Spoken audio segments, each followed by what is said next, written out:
नमस्कार, मैं हूँ लीला। स्वागत है आपका हमारे चैनल में। आज का विषय है शिव पार्वती की अमर कथा।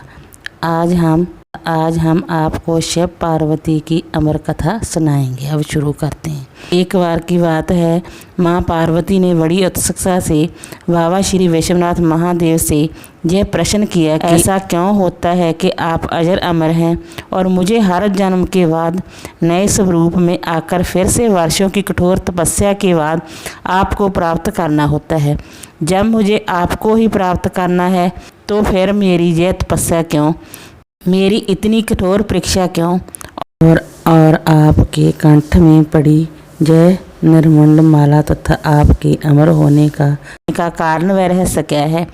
महाकाल ने पहले तो माता को जय गूढ़ रहस्य बताना उचित नहीं समझा, परंतु स्त्री हाट के आगे उनकी एक न चली। भगवान शंकर ने माँ पार्वती जी से एकांत व गुप्त स्थान पर अमर कथा सुनने को कहा कि ताकि कोई और ना सुन सके, क्योंकि जो इस कथा को सुन लेता है वो अमर हो जाता है।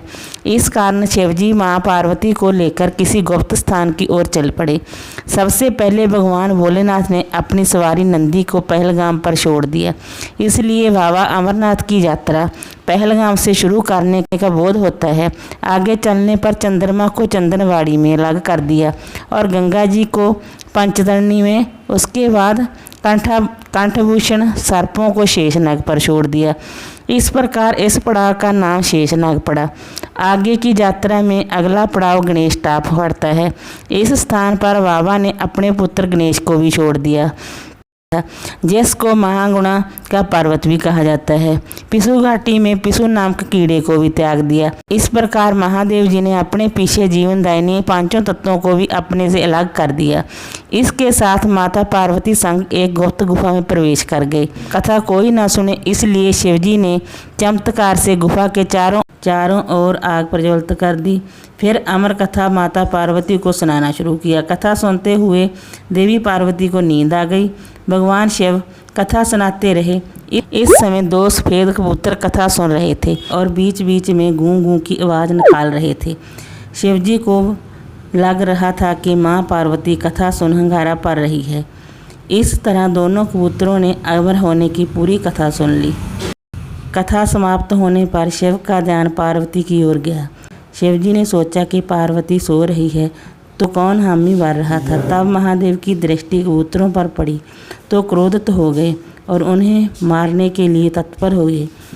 इस पर कबूतरों ने शिवजी से कहा कि हे प्रभु, हमने आपसे अमर कथा सुन ली है।